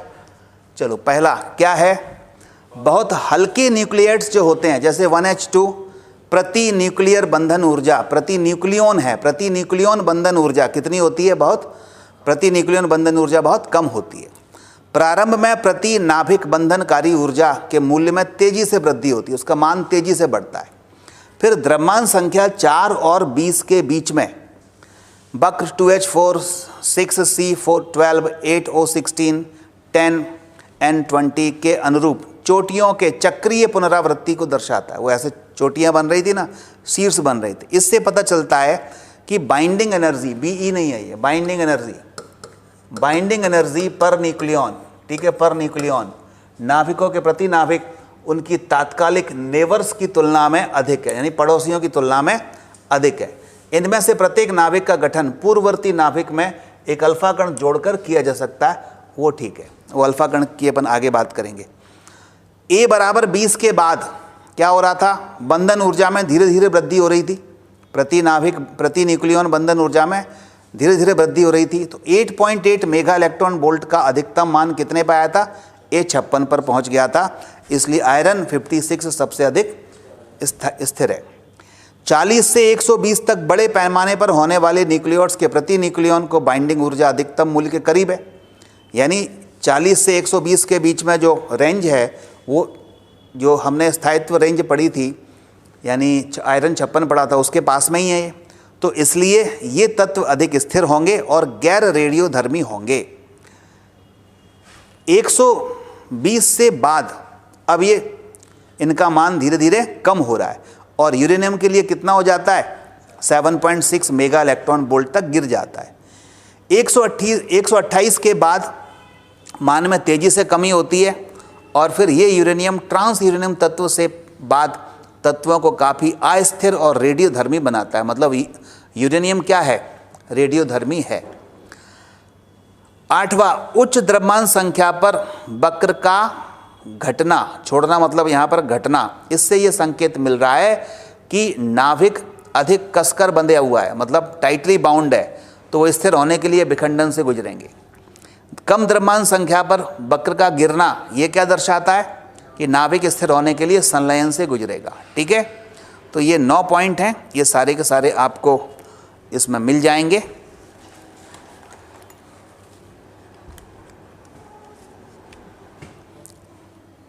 तो यहाँ पर ये थ्योरी इसकी कंप्लीट हो जाती है, ठीक है ना, ये यहाँ इसकी थ्योरी कंप्लीट हो गई है।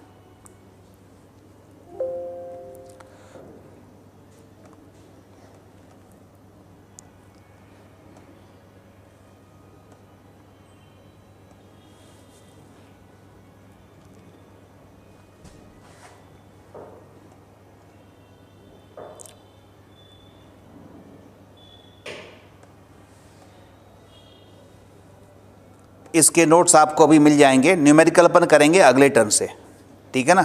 इस टेबल में बहुत ज़्यादा कुछ नहीं था, एक बार अपन अगर फिर से देख लें तो क्या क्या था, बोलो एक वैसी रफ आइडिया अगर लगाएं इस टेबल में। इस टेबल में यही बात की जा रही है कि जो कम परमाणु द्रव्यमान यानी कम द्रव्यमान संख्या के जो एलिमेंट्स हैं उनकी प्रति इकाई न्यूक्लियन बंधन ऊर्जा कम होती है, ठीक है, ये सामान्यतः होता है। लेकिन पूरी हम टेबल का अध्ययन कर रहे थे तो हमने ये देखा था कि कई ऐसे भी थे जिनकी द्रव्यमान संख्या कैसी थी, कम थी, लेकिन प्रति न्यूक्लियन बंधन ऊर्जा ज़्यादा थी। जैसे हीलियम 4 की बंधन ऊर्जा 7 के आसपास पहुंच गई थी। उसके बाद जो लिथियम है उसकी ऊर्जा और कम हो गई थी, ठीक है। तो ये चीज़ें अपने को याद रखने वाली हैं। इसके बाद ऐसे ही आगे अपन बढ़ेंगे तो आयरन 56 की बंधन ऊर्जा प्रति न्यूक्लियन कैसी होती है? ये सबसे ज़्यादा होती है, ये याद रखना है। उसके बाद लास्ट में अपन आगे बढ़े तो यूरेनियम की जो बंधन ऊर्जा प्रति न्यूक्लियन है वो 7.5 के आसपास हो जाती है, ठीक है। और ये ग्राफ जो आयरन 56 से घट रहा है, आयरन 56 से घट रहा है कहाँ तक? यूरेनियम तक। तो इस तरफ राइट साइड में घटना ये प्रदर्शित करता है कि यहाँ विखंडन होगा, और लेफ्ट साइड में घटना यानी कम द्रव्यमान संख्या पर घटना ये प्रदर्शित करता है कि यहाँ पर क्या होगा? संलयन होगा। तो ये कुछ थियोरेटिकल चीज़ें आपको इसमें याद रखने की हैं, ठीक है। अब अगली आगे जब पढ़ेंगे हम रेडियो एक्टिव क्या होता है, रेडियो एक्टिविटी वगैरह, रेडियो सक्रियता क्या होगी, तो उनमें फिर न्यूमेरिकल्स पॉइंट बनते हैं। इसमें अभी बहुत ज़्यादा इसके न्यूमेरिकल्स नहीं बनेंगे। मैकेनिक्स में जैसे बहुत सारे न्यूमेरिकल्स होते हैं, तो वैसे न्यूमेरिकल्स इस वाले टॉपिक में आज अभी इसमें थ्योरी आती है, न्यूमेरिकल्स ज़्यादा नहीं बनेंगे। न्यूमेरिकल बनेंगे अगले टर्म से, जिसमें हम रेडियो एक्टिव, रेडियो सक्रियता के बारे में बात करेंगे, ठीक है। तो मेरे ख्याल से इतना ही कर लो, जिससे कि अगले टर्न पर आपको हम न्यूमेरिकल करा सकें। और इसी को एक बार और देख लेना घर पे दोबारा। तब तक मैं आपको ये नोट्स भेज देता हूँ, अभी तक आज की क्लास के ये भेज देता हूँ, ठीक है।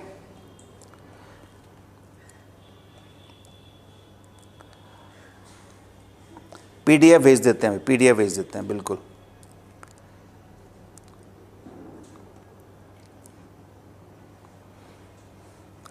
और ये तो आपने आज वीडियो देख ही लिया होगा मेरा YouTube पर, उसमें देखो एक छोटा सा 2 मिनट का वीडियो डाला है, और उसमें जो अभी लेटेस्ट जो न्यूज़ है उसके बारे में बताया गया है। लेटेस्ट न्यूज़ ये है कि जेईई मेंस का जो पेपर जनवरी में होता है वो जनवरी में नहीं हो रहा है, वो आगे फरवरी में जा सकता है, ठीक है। दूसरा जो है नीट के बारे में भी ये कहा गया है उसमें कि क्योंकि जो NTA के डायरेक्टर हैं डॉक्टर विनीत जोशी, उनका इंटरव्यू 22 तारीख को एक जूम कॉन्फ्रेंस के थ्रू उन्होंने लिया था, तो उसमें उन्होंने कुछ बातें बताई। क्या होता है कि जो डायरेक्टर्स होते हैं वो जो भी बात कहते हैं उनसे ही थोड़े से क्लू मिलते हैं कि कैसा पेपर आएगा, कब एग्ज़ाम होगा, क्या होगा। पिछले साल भी मैं बार बार साल भर से आपको कह रहा था NCERT पढ़ो, NCERT पढ़ो, और पेपर सरल आएगा, ज़्यादा कुछ करने की ज़रूरत नहीं है। क्योंकि उन्होंने खुद एक इंटरव्यू में कहा था कि हमारी जो NCERT की बुक है सिलेबस यही रहेगा और इसी से पेपर हम लोग बनाएंगे। उसका कारण भी उन्होंने दिया था कि मद्रास हाई कोर्ट ने 2019 में एक सलाह दी थी NTA को कि आपके जो पेपर होते हैं फिजिक्स के वो इतने टफ़ होते हैं। 2019 के पहले बहुत टफ पेपर आते थे AIPMT के, नीट के, इतने टफ़ होते हैं कि कोई सामान्य घर का बच्चा 4-5 लाख रुपए कोचिंग की फ़ीस जमा करे तब जाके वो थोड़ा बहुत उनको कर सकता है, साल भर 2-3 साल तैयारी करे तब। तो ऐसे तो कोई ग्रामीण क्षेत्र से बच्चा जो गरीब है वो तो कभी डॉक्टर बन ही नहीं पाएगा।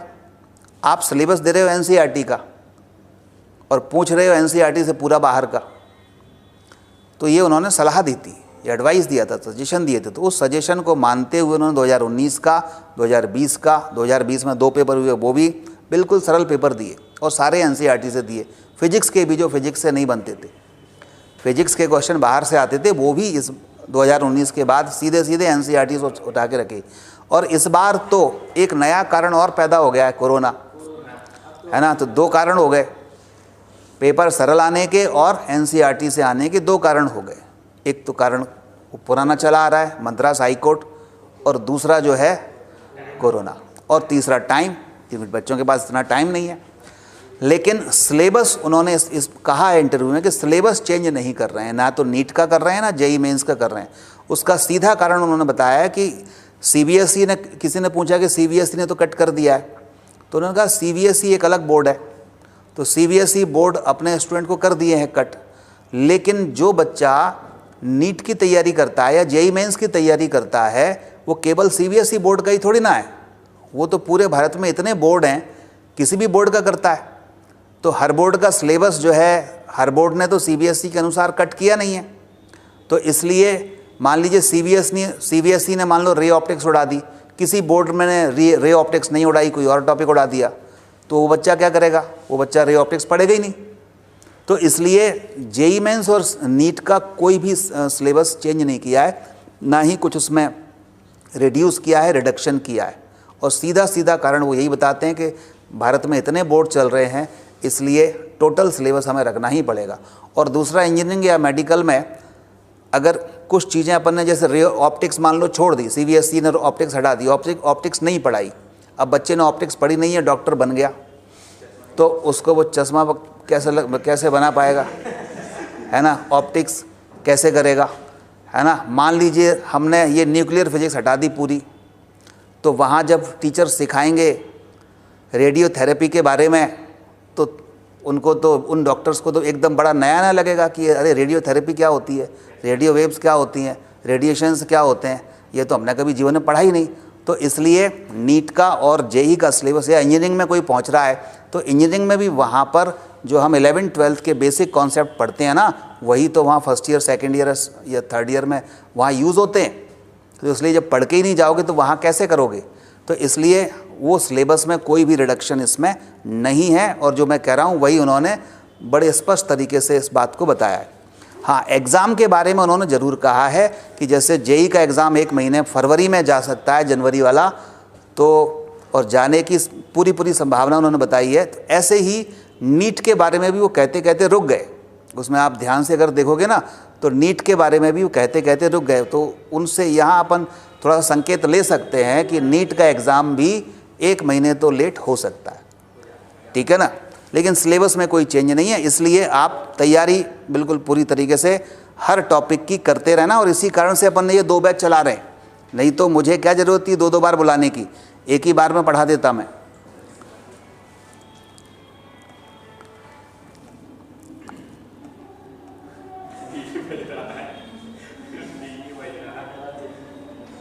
और इस संडे को टेस्ट होगा इस वाले बैच का, यानी एटॉमिक स्ट्रक्चर, और ये न्यूक्लियर फिजिक्स शनिवार तक जितनी हो जाएगी वहाँ तक का।